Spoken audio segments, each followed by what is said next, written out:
Happening now, many Port Arthur families are still struggling to recover from Harvey.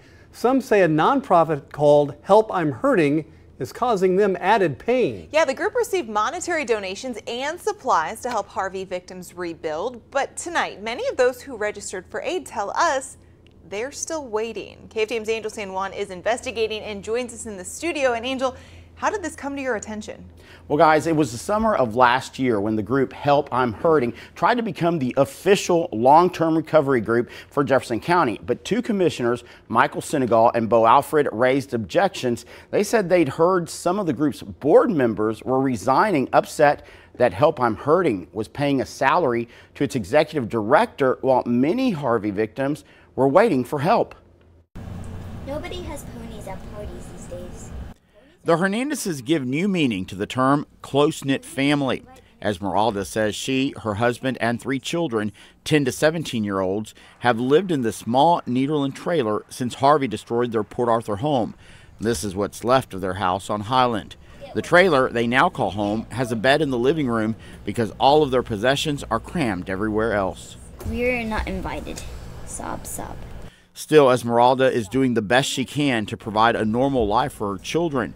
Her oldest daughter, Leslie, says it's not easy. Sometimes we have to sleep all together, so it's just kind of hard to just get used to it. Esmeralda reached out to the recovery nonprofit group Help I'm Hurting, based at the time at Mount Sinai Missionary Baptist Church in Port Arthur. Ellos me dijeron que me iban a construir una casa. They told me they were going to construct a house with 4 bedrooms because we are a family of 5. But nothing happened. Nunca más me They never called me back. Help I'm Hurting did not help. Case in point, the American Red Cross set up something called the Coordinated Assistance Network, or CAN. The goal to avoid duplication of services among nonprofits. Turns out a check of CAN records shows Help I'm Hurting closed the case as if the work on the Hernandez home were complete. But check it out, still just a crumbling shell. Nothing's done under her name in CAN except enough to get her a CAN ID, and her case would be closed. That's not Red Cross's problem. That's not the people that set up. That's the case managers that are doing that. And so that's a problem.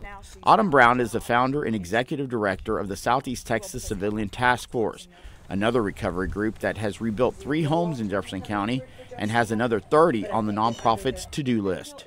Thousands of people, and just Port Arthur alone, thousands of people. It's people that haven't even had the means to even begin gutting out their homes. That's why Brown was so disappointed that Help I'm Hurting had a warehouse full of construction materials like roofing shingles, sheetrock, and appliances inside this building in downtown Port Arthur. That's a long time for stuff to sit, especially when you have so many people in need. And so then I was made aware that stuff had been sitting there actually since last March. More than a year. More than a year. And according to World Vision, the organization that donated the items, representatives say they have no idea how Help I'm Hurting acquired the relief supplies. You know, the understanding was that this was not supplies that was just supposed to sit in a warehouse somewhere. These supplies were meant to get to people, to get them immediate aid and help and rebuild. At that point, Brown reached out to Help I'm Hurting, signing a contract with the group to get building materials for her agency. But check out the invoice. It's been altered, reducing the quantity that Brown was supposed to get. When we got back to pick those things up a couple of days later, then those numbers had changed, and so it started to lead me to question a few things. Those questions led us to John McZeal, a 61-year-old father of a 21-year-old daughter who requires around-the-clock care. We were homeless. Me and my baby was homeless. Homeless because of Harvey. The storm flooded his home in the Montrose edition of Port Arthur. A helicopter had to rescue him and his daughter.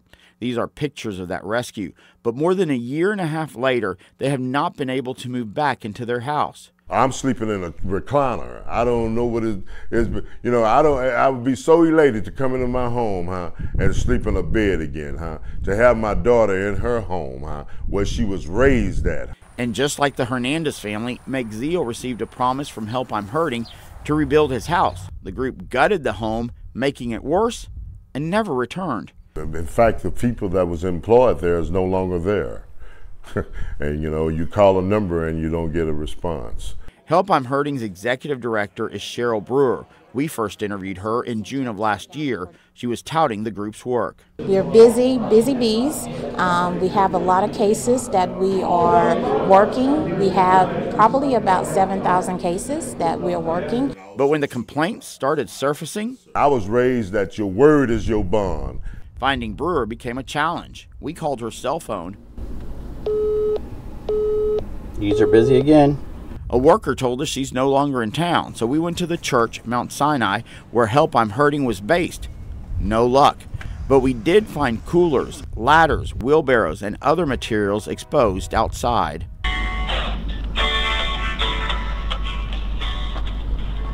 Music, but no one's answering the Help I'm Hurting line. This phone number that we just saw here on the truck, that's the number to call. They're trying to call it, just music's playing. Since we first started our investigation into Help I'm Hurting, the nonprofit has shut down operations, leaving families in limbo.